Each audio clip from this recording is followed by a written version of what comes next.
Oke, Assalamualaikum warahmatullahi wabarakatuh. Kembali lagi dengan saya dalam mata kuliah pengantar pendidikan ya. Di mana di dalam video yang kali ini ya kita akan membahas tentang sistem pendidikan nasional ya. Sebelum saya menjelaskan lebih lanjut nih terkait sistem pendidikan nasional itu apa, ya seperti apa, di dalamnya ada apa saja ya. Saya akan mendorong Anda ya untuk memahami sebenarnya sistem pendidikan nasional itu apa gitu ya. Seperti yang sudah Anda pelajari sebelumnya terkait sistem gitu ya. Sistem itu kan berarti kan komponen atau unsur-unsur yang saling berhubungan satu dengan yang lainnya untuk mencapai tujuan gitu ya. Nah, kalau kita tarik ke dalam sistem pendidikan nasional itu ya sama sebenarnya keseluruhan komponen atau unsur yang ada di mana yang ada di dalam pendidikan begitu ya, yang saling terkait satu dengan yang lainnya ya untuk mencapai tujuan pendidikan nasional. Itu kalau sistem itu ditarik dalam konteks pendidikan ya. Sebenarnya sistem itu bisa ditarik ke dalam bidang apapun ya atau kondisi apapun. Cuman yang kita bahas itu kan fokusnya pendidikan, berarti sistem pendidikan begitu. Jadi komponen-komponen yang saling berhubungan itu ya komponen-komponen yang ada di dalam pendidikan. Ya, nanti komponen-komponen apa itu juga sudah anda pahami ya komponen-komponen itu ada input, proses, sama output ya. Di video sebelumnya kan ada input, proses, output di mana di masing-masing proses input, proses, output itu kan ada komponen pendidikan seperti peserta didik, tenaga kependidikan, kurikulum gitu kayak kondisi politik, agama, sosial, ekonomi begitu. Itu namanya komponen-komponen di dalam sistem pendidikan itu ya. Nah, sistem pendidikan ini sendiri itu diatur di dalam Undang-Undang Sisdiknas seperti yang sudah, dibahas berkali-kali ya, di mana, ketika kita berbicara pendidikan itu tidak terlepas dari yang namanya Undang-Undang Nomor 20 Tahun 2003, itu tentang Sisdiknas, Sistem Pendidikan Nasional. Tujuannya untuk apa sebenarnya, apa namanya, sistem pendidikan nasional ini gitu ya. Jadi bertujuan untuk membentuk manusia Indonesia seutuhnya ya, yang bisa beriman dan bertakwa, berilmu dan bertanggung jawab. Itu secara nanti akan saya jelaskan juga secara apa namanya kompleks itu tujuan pendidikan nasional itu apa? Itu ada di slide berikutnya nanti. Ya. Jadi itu terkait konsep sistem pendidikan nasional. Nah, sistem pendidikan nasional itu juga memiliki dasar hukum. Jadi secara yuridis itu sudah legal banget gitu ya. Ya, seperti yang kita pelajari, yang sudah Anda pahami di kelas bahwa ada yang namanya landasan hukum, ya kan? Ada landasan operasional, ada landasan ideal gitu ya. Itu merupakan dasar hukum juga sebenarnya di dalam sistem pendidikan nasional gitu. Nah, dasar hukumnya apa? Itu ada di UUD 45, Undang-Undang Dasar 1945, khususnya ada di pasal 31, ya. Di mana di dalam pasal 31 ada bunyi yaitu setiap warga negara berhak mendapatkan pendidikan, begitu ya. Pemerintah itu mengusahakan dan menyelenggarakan satu sistem pendidikan nasional, begitu. Jadi sistem pendidikan nasional itu sudah diamanatkan begitu ya, sudah diamanatkan di dalam Undang-Undang Dasar 1945. Jadi menjadi kewajiban negara untuk menyelenggarakan pendidikan itu sendiri di Indonesia khususnya ya. Kemudian selain UUD 45 itu ada Undang-Undang Sisdiknas ya yang menjadi landasan operasionalnya begitu ya. Yang menjadi landasan operasional secara khusus untuk pendidikan itu ada di Undang-Undang Nomor 20 Tahun 2003 ya tentang Sisdiknas. Terus kemudian nanti di dalam Undang-Undang Sisdiknas ini pasti di dalam praktiknya ya, di dalam praktik pendidikan itu ada perubahan-perubahan ya atau penyesuaian-penyesuaian terkait perkembangan zaman ya mungkin ada beberapa hal yang perlu disesuaikan misalkan seperti kurikulum ya, perubahan kurikulum, perubahan pendekatan pembelajaran, begitu ya. Itu semuanya nanti akan diatur di dalam peraturan pemerintah namanya ya. Peraturan pemerintah dan Permendikbud, Peraturan Menteri Pendidikan dan Kebudayaan Nasional ya. Itu eh, nanti kalau misalkan di dalam praktek pendidikan itu mengalami penyesuaian perubahan, itu akan diatur di dalam peraturan pemerintah dan Permendiknas ya. Sekarang sih Permendiknas ya, Permendiknas, Peraturan Menteri Pendidikan Nasional. Soalnya kan antara Kementerian Kebudayaan dan Kementerian Pendidikan kan sekarang sudah dipisah ya kan.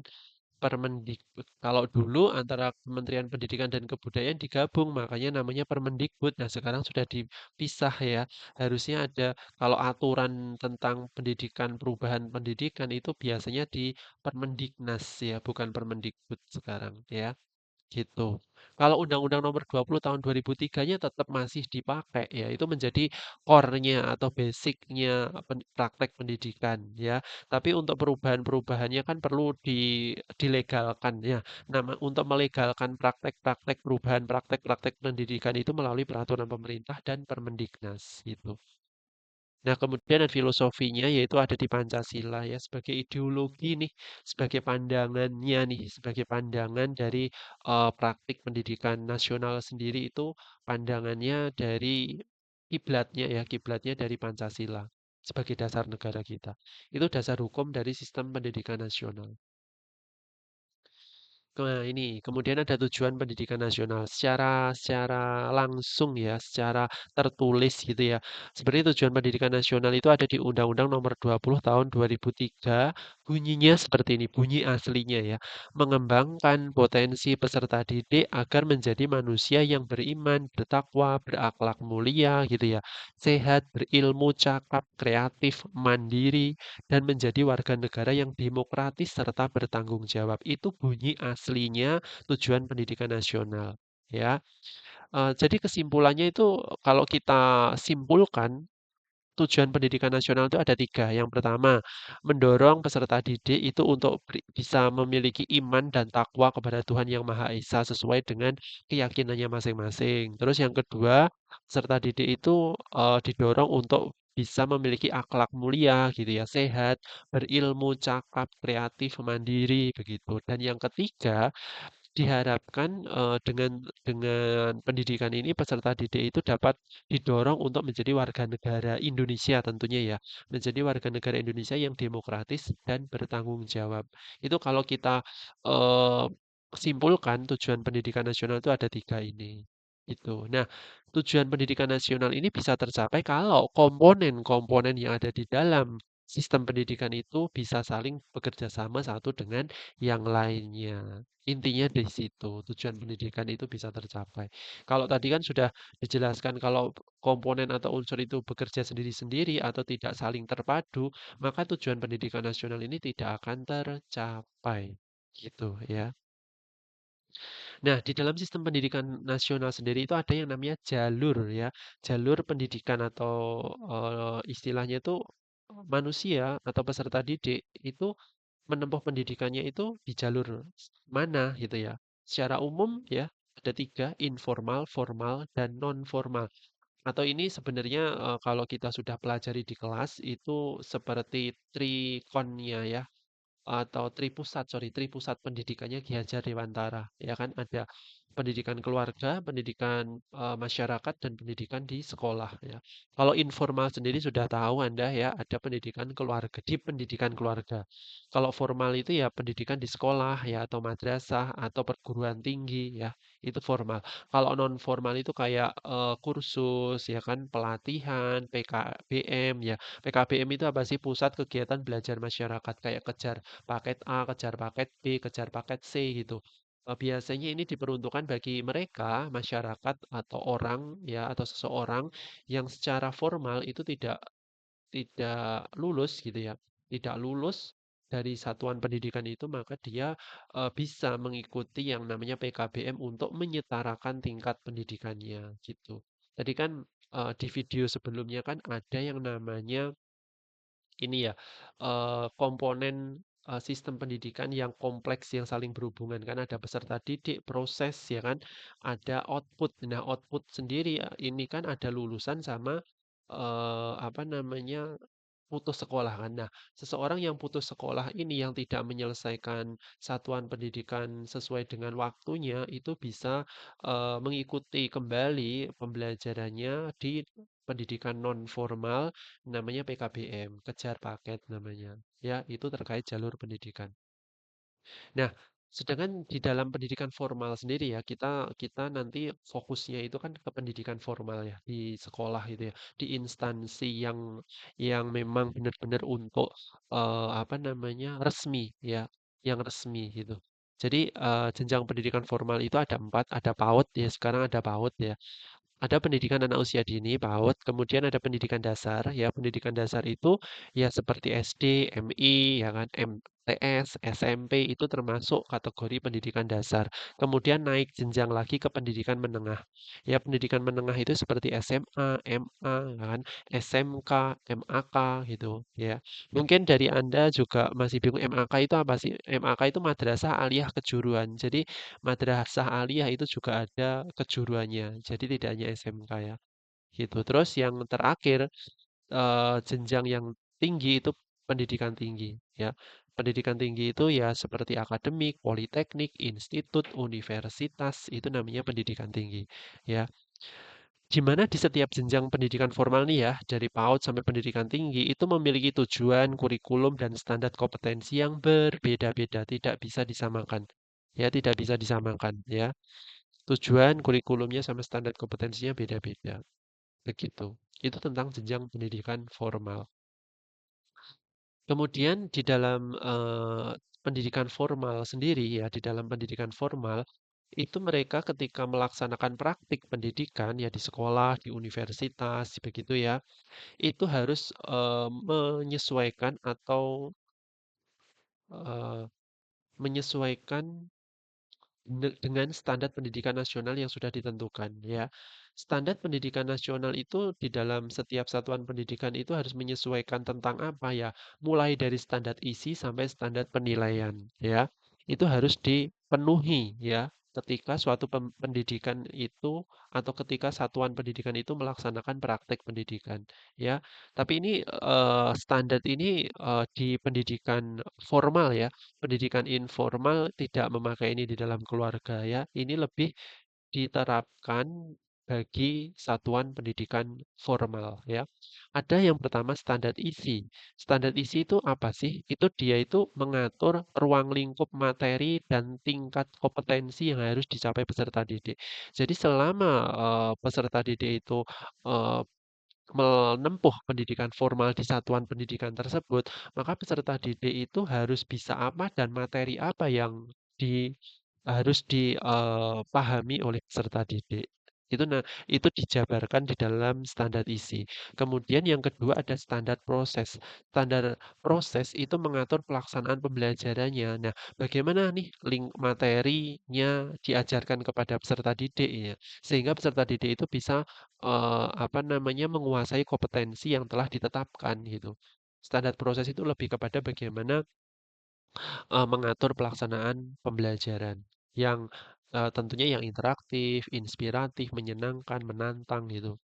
Kemudian yang ketiga ada standar kompetensi lulusan atau SKL ya.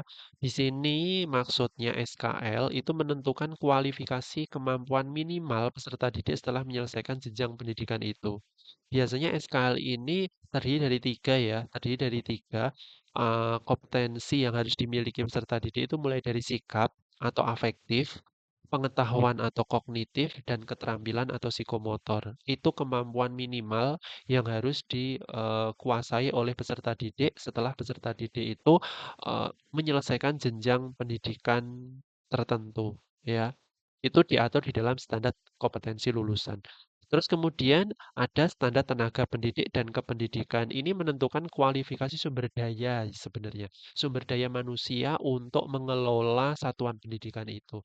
Ya tentunya harus sesuai dengan kualifikasi pendidikan yang mumpuni ya agar satuan pendidikan itu juga bisa dikelola dengan baik gitu ya. Karena kan tenaga pendidik dan kependidikan ini kan yang memberikan pelayanan kan kepada peserta didik, yang memberikan apa namanya pembelajaran kepada peserta didik ya. Tapi beda ya. Tapi tolong dibedakan, tenaga pendidik sama kependidikan itu berbeda memang. Tenaga pendidik itu ya guru, dosen, ya yang ngajar, yang melaksanakan pembelajaran di kelas itu namanya tenaga pendidik. Tapi kalau tenaga kependidikan itu bukan yang ngajar ya, tapi tenaga kependidikan ini lebih kepada mereka yang melakukan melakukan apa ya? Pengurusan administrasi, ya seperti TU ya kan, seperti satpam gitu, seperti apalagi, kurikulum ya, wakil kepala sekolah bagian kurikulum, wakil kepala sekolah bagian sarana prasarana, kesiswaan ya, dan lain sebagainya yang yang tugasnya dia itu tidak mengajar ya. Jadi tugasnya dia itu hanya mengelola ya baik secara administratif ya maupun teknik ya, teknik secara umum di dalam satuan pendidikan itu namanya tenaga kependidikan. Tapi kalau tenaga pendidik itu mereka yang memang berhubungan langsung dengan peserta didik yang melakukan proses pembelajaran. Begitu ya.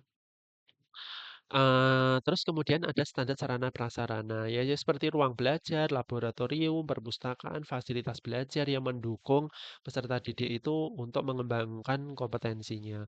Terus kemudian standar pengelolaan, ya jadi satuan pendidikan itu harus dikelola seefektif, setransparan, seakuntabel mungkin ya.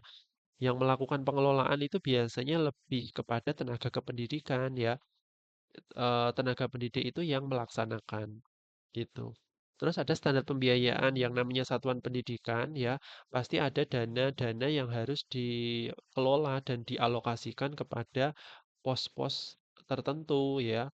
Karena meskipun pendidikan ini sifatnya itu tidak apa ya, tidak langsung memberikan sebuah uang ya, tidak langsung menghasilkan sebuah uang, tetapi mereka itu butuh uang atau dana untuk melaksanakan prakteknya ya. Kalau tidak ada dana ya kompetensinya nggak akan bisa berkembang secara optimal begitu ya. Itu penting kalau standar pembiayaan. Terus yang terakhir standar penilaian. Ya, jadi yang terakhir ini ada yang namanya teknik evaluasi untuk menilai capaian dari kompetensi dari masing-masing peserta didik itu dinilai. Ya, nilai itulah yang menjadi standar atau ukuran bahwa peserta didik itu memang sudah mencapai atau menguasai kompetensi yang diharapkan dari satuan pendidikan itu. Ya, 8 standar ini harus di apa namanya sesuaikan ya, harus diadaptasi oleh satuan pendidikan yang ada di seluruh Indonesia. Ya, tidak boleh tidak. Khususnya pendidikan formal ya, ini wajib. Kalau di dalam pendidikan formal 8 standar ini wajib diadaptasi. Ya, begitu. Nah, kemudian manajemen dan penyelenggaraan pendidikan itu seperti apa ya? Jadi begini, di Indonesia sendiri ya, penerapan pendidikan ya, penerapan praktik pendidikan itu prinsipnya itu desentralisasi. Desentralisasi itu diserahkan oleh masing-masing komponen tertentu ya. Kalau kita biar gampangnya ya diserahkan kepada masing-masing daerah ya. Jadi tidak terpusat. Kalau terpusat itu kan istilahnya kan sentralisasi. Jadi kalau pendidikan itu sudah diserahkan kepada masing-masing yang menanganinya, namanya desentralisasi. Makanya di sini pendidikan itu sifatnya prinsipnya juga bisa bersifat otonom ya. Otonom itu berdiri sendiri sesuai dengan masing-masing komponen yang mengurusi ya. Jadi pengelolaannya itu diserahkan kepada pemerintah pusat seperti Kemendikbud, Kemenak gitu ya, Kementerian Pendidikan, Kementerian Agama, mereka kan punya satuan pendidikan sendiri, ya kan? Atau juga bisa diserahkan ke provinsi, ke kota kabupaten misalkan seperti SMP, ya kan?